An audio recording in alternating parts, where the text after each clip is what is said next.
Hello everyone, welcome back to my channel Debi's kitchen. আমি দেবী। আজ তোমাদের সাথে অনেক দিন পর আরও একটা রেসিপি নিয়ে এসেছি। তো রেসিপিটা ভেজ স্যুপ। তো প্রথমে আমি এখানে সবজিগুলো কেটে নিয়েছি, তারপর কড়াইয়ে তেল দিয়ে পরে এক এক করে সবজিগুলো ভেজে নেবো।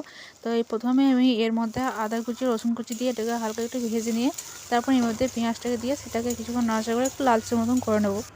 তারপর এর মধ্যে দিয়ে দেবো এক এক করে বাঁধাকপি, গাজর, টমেটো, ক্যাপসিকাম ও কাঁচা লঙ্কা। তারপর সেই সবগুলিকে একসাথে আরও কিছুক্ষণের জন্য একটু নাড়াচাড়া করে নেব।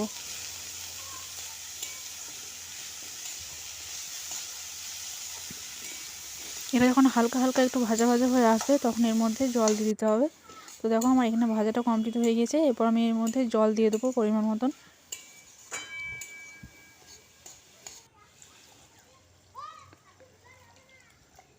তারপর এটাকে নিয়েছে এর মধ্যে যখন এটাকে ফুটে আসবে তখন এর মধ্যে আমি একটু ব্ল্যাক পেপার দিয়ে দেবো, গোলমরিচের গুঁড়ো।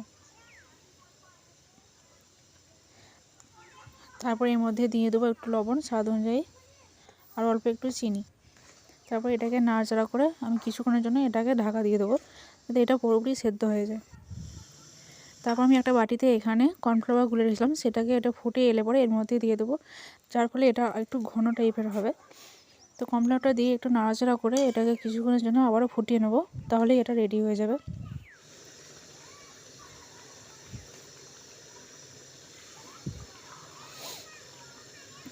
তো দেখো এটা এখন পুরোপুরি রেডি হচ্ছে আর সবজিগুলো সেদ্ধ হয়ে গিয়েছে আর দেখো কতটা ঘন হয়ে এসছে। তো এটাকে আমি এবার গরম গরম একটা বাটিতে নামিয়ে এটাকে সার্ভ করব। তো রেসিপিটা কেমন লাগলো অবশ্যই কমেন্টে জানাবেন আর লাইক, কমেন্ট, শেয়ার এবং সাবস্ক্রাইব করে অবশ্যই পাশে থাকবেন।